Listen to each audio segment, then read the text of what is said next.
My mother-in-law arranged for me to join my husband's company. I am earning a high salary while gossiping about my husband and his crush with the entire company. On the day of our divorce, I was smiling happily while my ex-husband turned red-eyed in front of me. "Darling, let's get back together," he said. "Sorry, I don't have the habit of recycling garbage." After 3 years of marriage, Steve never spent the night at home. Mary, desperate, secretly arranged for me to join his company with a monthly salary of $500,000. "Mom, you can trust me." On my first day in the company, I knew I didn't stand a chance. Steve's new assistant, who had just been appointed less than a month ago, turned out to be Lucy, the one who went abroad to study on the day of our wedding. One night, Steve dropped the bombshell that he only loved her and disappeared for the whole night. I chose to give up and silently persevered in this inconspicuous sales position. But being silent is not my style. I infiltrated the department in less than half a day and gathered with colleagues to gossip at every chance we got. From trivial matters at the front desk to stories that had to be told about Steve and his crush. That woman returned less than 2 months ago and moved into Steve's villa, spending every day going to and from work with him, holding many privileges in the company. My colleagues and I started a betting pool. I bet $100 that Steve would divorce his wife within 2 months at the latest. Watching my colleagues throw money into the pot, I was delighted. Feeling quite pleased with myself, I accidentally confronted that woman. She trembled slightly while holding her coffee, then looked at me awkwardly with a smile. Lucy didn't say a word, so I took the initiative. "Let's make a deal. $500. I won't tell Steve's family about your affairs in the company. Agree and transfer the money." She seemed shocked, but promptly added me as a friend and transferred $500. $5? You can't tell Steve about my affairs in the company, deal or no deal. Lucy looked at me as if I were crazy. With just a few words, I made a deal that would net me $495 profit. Should I tell her? I took her silence as consent and transferred her $5. I felt like the two of us could have a long-term partnership. "How about this? Pay me, and I'll be your informant for $1,000. Any news related to Steve, I'll notify you with an extra $200 for each message." Coming back from work, I didn't expect Steve to be home. He was sitting on the couch reading the newspaper. From changing shoes to entering the house, he didn't look up once. Mary was not pleased and frowned, ready to confront him. I quickly gave Mary a signal. I was worried that Mary might ruin my relationship with Steve, which didn't even exist, and then use it as an excuse to deduct alimony payments from me after the divorce. Mary took a deep breath, turned her head proudly, and went to the kitchen. It was at that moment that Steve finally looked up at me, wanting to say something but hesitating. I gave him an encouraging look. "Honey, do you have something to say to me?" Steve pursed his lips and surprisingly shook his head. "No. You wanted a divorce, right? What's there to say?" "Afraid I won't agree." Overestimating yourself. While I was fuming, I couldn't help but wipe a tear from the corner of my eye. Mary then came out of the kitchen with a spatula in hand. "Steve, are you bullying Jessica again?" Steve frowned at me, clearly displeased, then left without saying a word. At the dinner table, Mary scolded Steve before comforting me. "Jessica, don't worry. I understand him. He's been blinded for too many years, but now he needs to wake up." I thought to myself, let him stay asleep. If he really wakes up to my charm, it's going to be troublesome. "Mom, you can relax. I'll take care of seducing him. Actually, it's for his own good. Get Lucy to take his position sooner.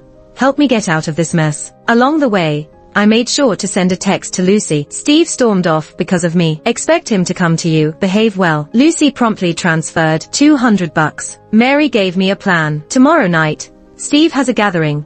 I'll have his colleague get him drunk, then give you the news so you can take him to the hotel while he's drunk, and then." I was fortunate to have a good relationship with Mary. Otherwise, if she played some new tricks on me, I would have woken up on Steve's bed the next morning. Wouldn't that be crazy? Putting the blame on me, I would definitely leave a lasting impression on my husband. Mary was touched and handed me a USB drive, saying it contained 10 gigabytes of resources. I turned around and went straight to resell it. "A gift from Steve's mother, $5,000, do you want it?" Lucy directly transferred the money. "Tomorrow morning, I'll leave it at the front desk, wrapped in a red gift box." Mary is a decisive and influential woman in Steve's family. She warned to get someone to get Steve drunk, and who dared not to listen? That night, several department managers took turns trying to get Steve drunk successfully. It was my turn to step in. With the help of one of the managers, I escorted Steve to the presidential suite prepared by Mary. For our first time together, The suite was obviously meticulously decorated, with all sorts of fancy amenities. I didn't go easy on my husband. I immediately took a picture of Steve's bed and sent it to Lucy. It's $10,000, no less. Lucy transferred the money swiftly as always. Just as I received the payment, Steve suddenly sat up straight. His eyes were red as he looked at me, tilting his head. Jessica. I nodded and pushed him back onto the bed. He raised his hands to struggle,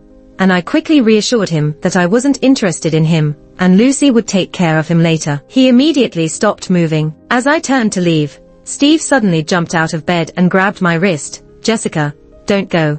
I want to have a baby with you. Steve seemed to have gone crazy, trying to pull me onto the bed. Luckily, I had some self-defense skills and managed to subdue him on the spot. He winced in pain and soon dozed off. I slapped his face hard twice, and soon Lucy arrived. Lucy looked shocked at my disheveled hair. I comforted her.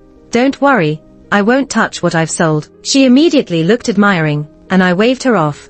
It's more practical to transfer the money. And I earned another $5,000 while holding back tears. I closed the door and looked at the balance in the account, feeling a bit touched. But the real touching part was yet to come. Steve, 3 years of marriage, 3 years of longing for Lucy. Our marriage was also coming to an end. I took the pre-booked room key, checked into the room opposite, took a nice bath, and went to sleep. The next day, the alarm rang at 7, and I called Steve on my phone. He answered quickly, but didn't speak. I asked him where he was. In the apartment in the eastern suburbs. I asked Steve, why do you sound so hoarse? Are you sick with a cold? Probably. All right. Take some medicine for your cold then. I hung up the phone and sat by the bed for 5 minutes, before sending a message to the journalist I had contacted. Steve, since you dared to deceive me, I'll make you pay immediately. Ready to act. People who take money never disappoint. 10 minutes later, through the peephole, several sneaky journalists surrounded Steve's room, one of them pretending to be a waiter knocking on the door. Shortly after, Steve and Lucy appeared at the door, both in hotel bathrobes. The journalists went crazy taking pictures, and Lucy was so scared that she directly threw herself into Steve's arms. Steve immediately cursed the journalists and closed the door. I settled the final payment with the reporters, grabbed my bag, and hummed a tune on my way to Steve's company. Just as I sat down, I overheard Steve and Lucy's juicy gossip. I immediately expressed my interest. I want to bet on it. $200, says Steve, and his wife will divorce before the end of this month. An hour later, Lucy privately messaged me seeking advice. Mary wanted to see me. Before I could name a price, she transferred $10,000 to me proactively. Feeling happy, I took the money and earnestly pointed her towards a path of success. Stay true to yourself. Don't forget your original intentions. But what I didn't expect was coming home from work. Everything was harmonious at home. Mary and Steve were there, both acting like nothing had happened. Steve even changed his usual cold demeanor, handing me my slippers. At the dinner table, Mary even mentioned promoting me. Jessica, since you've started working at the company, don't stay in sales. Tomorrow, go directly to work as Steve's assistant. Working together as a couple will be so beneficial. All I wanted was to end this marriage, though I agreed on the outside and promptly messaged Lucy. What's going on? Lucy replied, Mary is giving too much. But one can never have too much. No one would reject more. Otherwise, Lucy wouldn't have joined Steve's company. I planned to leave her hanging for a while. I obediently followed Mary's arrangement and became Steve's assistant. On the day I left the sales department, everyone looked at me in shock, never expecting I'd turn out to be Steve's wife. Don't mind them.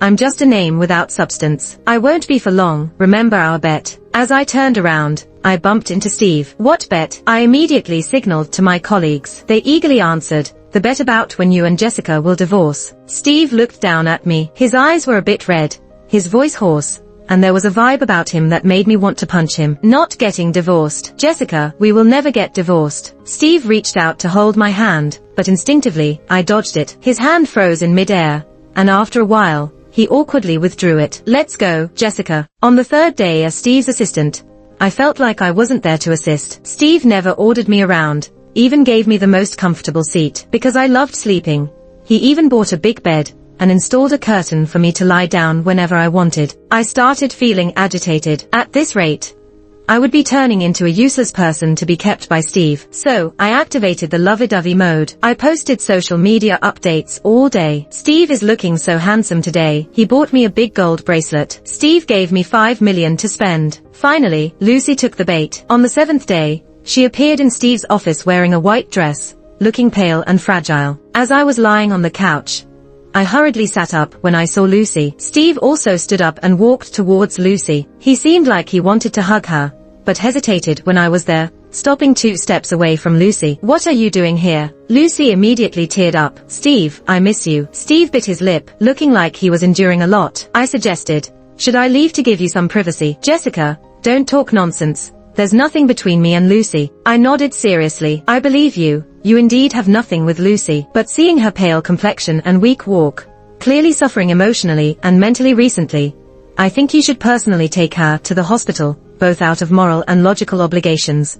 Steve was a bit surprised. "You're not angry? My husband enjoys helping others and friends. Why would I be mad?" "Thank you." Without another word, Steve grabbed Lucy and left. That night when Steve came home, Mary slapped him hard after finding gossip pictures on his phone. Steve apologized to Jessica. Steve questioned, "Isn't it normal to protect Lucy? Making him apologize now might just provoke his rebellious nature, don't you think?" I watched him expectantly, feeling like he was about to say divorce any second. But he disappointed me. He looked at me and earnestly said 3 words, "I'm sorry." To make matters worse, Steve even tried to get intimate with me. Getting ready for bed later, I found him lying there. "Lucy, Steve is in my bed. I'll give you $5 to get him out." Luckily Lucy was quick. She called Steve in less than 3 minutes. Steve hesitated for about 10 seconds before answering the call. Shortly after, he grabbed a jacket and said to me seriously, "Sorry, Jessica. Lucy fell down the stairs.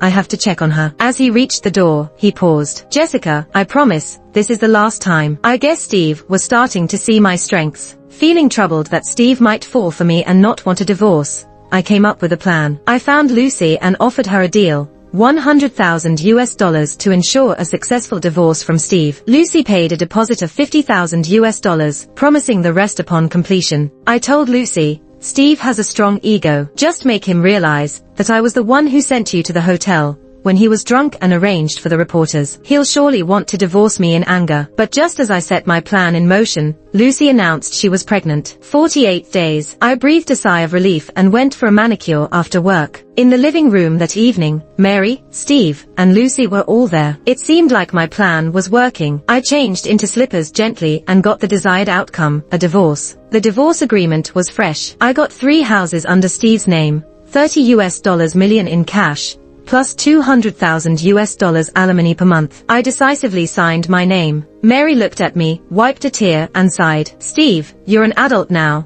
Don't regret your decisions." Steve didn't respond, just looked at me and mentioned, "We'll go register for divorce tomorrow morning at 9. And with that, he walked out with Lucy. The next morning, Steve was not around, and he seemed like a ghost with red eyes. Concealing my emotions, I comforted him until we completed the divorce registration. At that moment, I couldn't help but burst into laughter. Steve, red-eyed, suddenly grabbed me. "Jessica, let's remarry." I pushed his hand away, smiling brightly. "Sorry, I don't recycle trash." I flaunted my divorce certificate in the sales department, earning an extra $2,000. I invited everyone out for dinner. That day, I had a moving company pack up my things from Steve's place and moved into the villa I had prepared 6 months ago. I called Cindy to share my good news. With connections from both my and Steve's families, I had cleared out my savings a year ago to start a foreign trade company. Cindy acted as the face while I operated behind the scenes. Now that I was no longer just Steve's wife, I had no reason to hide. Cindy was thrilled and offered to celebrate my single status. I accepted, underestimating her extravagant style. Arriving at the event the next day, I was stunned. Cindy had organized a grand banquet, inviting all our acquaintances from the circle, including Steve. Steve stood beside Lucy, who instinctively shifted away as I approached. "Oh, this company is yours," I teased as our wine glasses lightly touched, delivering a silent blow. "Don't bother inviting me to your wedding, Steve. I don't want to bring gifts." As I retreated to a corner, the event turned into a gossip hub, with all eyes on me, Steve, and Lucy. About to slip away unnoticed, a man strode in purposefully. John, 6 years older than me, with some family connections through Mary's side, called out, "Uncle," as I always did with Steve. Leaning against the door frame, John's aggressive gaze on my face made me feel a tinge of danger. John proposed a business opportunity, and though we had benefited from a previous collaboration, I hesitated, knowing I wasn't his top choice. John was known for being ruthless. In the end, I agreed, not wanting to miss out on a chance to work with him. I made him the contract in a room upstairs and even played a game together. During the game, I lounged in a comfortable position, causing wrinkles in my dress and messing up my carefully done hair. Upon leaving the room, I unexpectedly found Steve standing there. His shocked expression seemed mixed with sorrow. Walking over, John added, "Jessica, I just learned how formidable you are today." Knowing he misunderstood the situation, I couldn't be bothered to explain. "If it sounds a certain way, let it be." Steve, fists clenched, demanded, "When did this happen?" I retorted, "Just now." "Does it matter? Remember your place, Steve." In that moment, I made it clear that what I did was my own business, and it was done openly and honestly. John, backing me up, remarked, "Jessica, feeling adventurous? How about another round?" I nodded, closing the hotel room door. That seemed like a good idea. Leaving the hotel, my dark circles were showing. Wrapped in John's suit jacket, I couldn't help but shiver. Steve, like a ghost, appeared in front of me. "Jessica, why are you treating me like this?" I reminded Steve.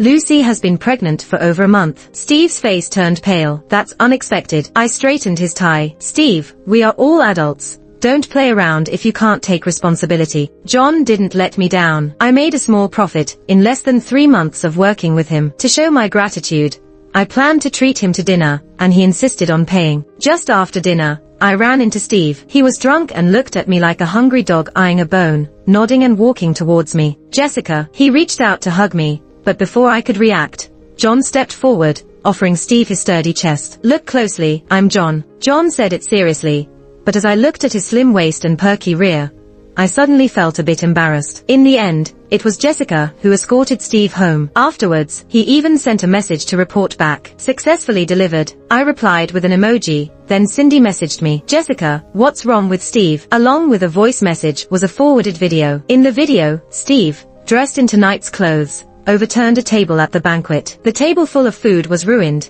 yet he didn't realize his mistake. Paranoid and crazy. "Jessica is my wife. Even if we divorce, she's still my wife." I thought, "Steve, where have you been all this time?" There's a saying, late love is cheaper than grass. How unfortunate. I quickly took a shower and went to bed early. The next morning, as I opened the curtains and stepped onto the balcony, stretching lazily and yawning halfway, I froze. John, wearing a grey loungewear set, was leisurely standing on the balcony of the villa next to mine. "Good morning." After breakfast, I finally saw the private message Steve had sent me. It was around 4 a.m. All voice messages. I randomly clicked on one, and it had a tearful tone. "Jessica, I was wrong. Can we get back together?" I didn't listen to the other voice messages, and simply blocked Steve. I thought for a moment, then found Lucy. "What happened with Steve?" Lucy replied, "I had a miscarriage." No wonder he had such a big change in attitude towards me. Did he really think I would have his child? I advised Lucy, "Don't let him off the hook. Make him compensate you for all the losses." Lucy didn't respond, but after a while, she sent me a voice message. I answered the call, and it was Steve's voice, hoarse. "Jessica, you really used all means to divorce me for John, huh?" "Steve, do I need to involve someone else to divorce you? Do you have no conscience?" I said, "I have nothing with Lucy." Steve kept sending me voice messages, all of which I rejected. After hanging up on about 10 of them in a row, he sent a message, "Jessica, you will regret it." Sighing, I also blocked Lucy. I thought there might be no more opportunities to earn extra money in the future. As I was getting ready to leave, Lucy called. Her voice was heavy. $2,000. I'll sell you a piece of information. In a twist of karma, I finalized the deal for $200. Just one line. "Jessica, be careful of Steve. He knows about our deal." Thinking of Steve's words just now, I understood. So, he thinks it's all my fault. Yes, but doesn't he love you? Lucy remained silent and returned $200 to me. "Because the child isn't his." Lucy said a few more words before mentioning she couldn't stay here anymore and planned to look for someone to take over abroad. I wished her the best, then we deleted each other's contact information. Before deleting, Lucy praised me a bit. "Jessica,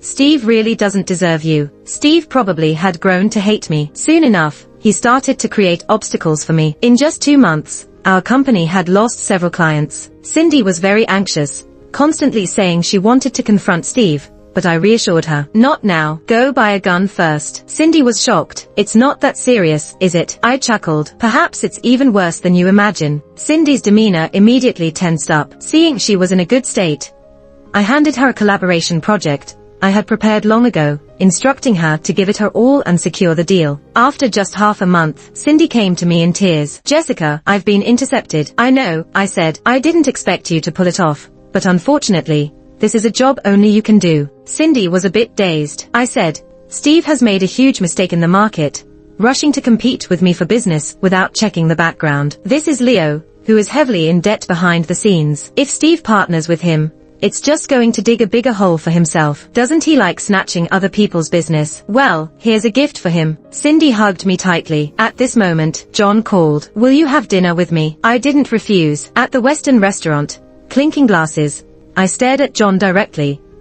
I heard you've established a collaboration channel with Overseas W Group. Digesting all those orders completely won't be easy, right? John nodded. I poked at the steak on the plate with my fork. Across from me, he smiled gently and said, but if you're interested. I immediately looked up at him and replied, interested. Interested, even if there is only a little bit of profit. I'm interested. John shook his head. I can't bear to see you work so hard. According to your current supply volume, I'll give you 10% of the orders. How about that? I raised my glass. John didn't clink glasses with me. He leaned his head on his hand and looked at me, somehow a bit flirtatious. My heart rate quickened. I rode home with John that evening. Before the car even entered the garage, I saw Steve standing at my doorstep. It had been a while since we last met, and he looked much thinner. Seeing me getting out of John's car, Steve's gaze fell directly on me. Finally, he approached me and said, Jessica, I want to talk to you. John rolled down the car window and gave me a meaningful look. I replied to Steve, just say it. After hesitating for a moment, Steve said, Jessica, I've been thinking recently. I was wrong before, I made mistakes, but we've been married for 3 years. There couldn't have been no feelings at all. If you remarry me, I'll return the orders I took from you. What do you think? I took a step back. No, Steve, don't try to smear me. Do you know how difficult it has been for me to endure being a widow for so many years? We're divorced, and you still want to insult me. I didn't mean that, Jessica. That's not what I meant. Steve pursed his lips and glanced at John. Anyway, you and John are even now. If you don't mind me, I won't mind you. Let's remarry. Before I could respond, John got out of the car. He wrapped his arm around my waist. I felt like John was taking advantage of me, so I couldn't help pinching him on the waist. Suddenly, Steve's gaze became quite menacing. Jessica, you and John won't end up together. I won't allow it. I got angry and cursed at Steve. Eventually, Steve got frustrated and left. Watching his back as he walked away, I felt a strange sense of satisfaction. As I turned my head back, I saw John rubbing his chin and looking at me. I blushed instantly. After an internal company investigation, I found out I couldn't attract a wife by being too serious. So, I decided to stop being serious from that day on. Are you ready, little Jessica? John said. I thought John was joking, but he was serious. From then on, he greeted me every day on the balcony, even changing into pink love-themed loungewear. Every morning before heading to work, he would be standing at my doorstep, holding a rose. In the afternoon after work, it was still him, but this time with a bouquet of flowers. Although I didn't agree to John's pursuit, rumors in our social circle started spreading about John and me being in a hot romance. His pursuit was too intense, and I faintly felt that I couldn't resist much longer. As for Steve, news about him occasionally reached my ears. Due to the order he snatched from me recently, he had been busy trying to cover the losses and even shook the foundation of the parent company. He started laying off employees frantically, but the money saved from layoffs was still not enough. In the end, Mary intervened, removed Steve from his position, sold a few properties to stabilize the company. Steve temporarily became jobless, and the circle would occasionally post his miserable figure. But I couldn't seem to calm down. Every time I heard about Steve, I remembered what Lucy once told me. Jessica, be careful with Steve. I decided to meet up with Steve. He seemed like a ticking time bomb now, and I thought it would be better if I took the initiative instead of letting him take control. I took a deep breath and said firmly, no. Steve's face darkened. So, Jessica, you went out of your way to divorce me, set me up for a big fall, did all these things to me, and yet you had no intention of getting back together with me. If you didn't plan on that, what are you doing here? The paranoia in Steve's eyes made my heart skip a beat. I tried not to show my panic. Steve, you are still my ex-husband. I don't want you to fall so low. Fine then. Steve stood up. Let's get back together. I also jumped up and tried to run toward the door, but Steve was faster. He grabbed my hair and pulled me back. I tried to break free, but he slapped me hard across the face. Jessica, you are such a wicked woman. I cried as he hit me, but then he suddenly softened. I'm sorry, Jessica, it's all my fault. I realized too late that I love you. Can we start over? Just then my phone lit up with a call from John. I rushed over as if in a frenzy, but before I could answer the call, Steve grabbed me. He tied me up and threw me into the utility room next to the living room. Jessica, I'll make you realize John doesn't love you that much either. Your choice is destined to be wrong. Then Steve used my phone to call John. John, come to my house. He handed me another phone. The screen displayed the living room surveillance feed. Soon enough, I saw John on the screen, dressed in a suit, wearing glasses, looking even more refined than usual. After entering the villa, he sat down at Steve's invitation. What about Jessica? Not now. Steve poured a glass of water for John and asked, I'm curious. How did Steve end up with my wife? I mean, ex-wife. Alright, ex-wife. Why did you fall for my ex-wife? John looked at Steve silently. I felt there was something dangerous behind those slightly tinted glasses, but when he spoke, his voice was clear and gentle, like a breeze in March. Why did I fall for Jessica? Probably because of you, Steve. It was the first time I heard John speak so calmly. From our first meeting to the present interaction, the first time we met was at your wedding. Steve, you probably didn't notice, but Jessica loved you. I felt sorry for her back then, thinking she loved the wrong person. Later, your mom took her to expand her social circle. I saw her a few times, and I realized she wasn't a woman who needed my pity. She knew what she wanted. Back then she wanted to be a good wife to you. So she studied everything your mom taught her seriously and tried to cut ties with her family. Steve trembled slightly as John spoke, as if he had realized something unbelievable. Impossible. She loved me. She wanted to be my wife. I clenched my teeth subconsciously, angry enough to want to tear Steve's mouth apart. But tears streamed down my face uncontrollably. I had loved Steve in the past, so brutally. It was only when I divorced him that I could be so decisive, so merciless. I did love Steve once. Unfortunately, he didn't know, but John saw it all clearly. John looked sympathetic. Steve, have you ever thought about something? Why does your mom like Jessica so much? If she didn't love you, would your mom like her this much? Steve looked tense, lost in his thoughts. John continued, later on, I noticed that her gaze towards you changed. It became calm, restrained, devoid of love. It was during that time she started her current company. She also stole my heart. Steve, you will never know you had a treasure in your hands. If you had just held on a little tighter, but you missed it forever. John's voice was so alluring. Steve's face turned paler with every word. Steve, I fell for Jessica completely because of you. You loved someone else, left her alone to uphold your marriage, but I saw her perseverance and resilience. You were angry with her for plotting the divorce, but have you thought about what you were doing during those 2 years she gave you a chance? Steve, do you think you deserve Jessica back? When you didn't want her, she was nothing. Now that you want her, sorry, you can no longer afford her. I thought Steve would go crazy, but in the end, he sat on the floor, crying loudly. So, she did love me. And then, the door of Steve's house was knocked open. The police and Mary rushed in together. Steve was restrained. John's calm demeanor finally collapsed. He grabbed Steve's collar like a madman. What about her? Steve glanced towards the utility room. Soon, John burst in. He untied me, removed the gag from my mouth, and trembled as he held me in his arms. I wiped away a tear secretly. I never expected my biggest secret, that I had loved Steve, to be so clearly seen by this older man. I thought I was just a passing phase for him, but little did I know I had left an indelible mark on his heart. For a while, I teased John saying, you were so calm just now, weren't you? John couldn't resist cursing. You loved Steve. It was a secret I intended to keep forever, but I ended up spilling it all out. How can I be calm? You heartless woman. I leaned against John, laughing uncontrollably. John, I never knew you liked me for so long. Waiting for your divorce every day, was it easy for me? You have no idea how I spent this past year. I wanted to come find you, but I was afraid Steve would find out. And if he knew someone was after you, would I stand a chance? I was on the verge of madness from laughing. John's face looked even worse. I poked his chest. John, to make it up to you, how about me finding you a wife? John didn't answer, but I could hear his heart beating strongly. After a while, he said, no turning back. I laughed. Of course I won't. Besides, I still owe you a lot of photos to take. The future is going to be quite busy.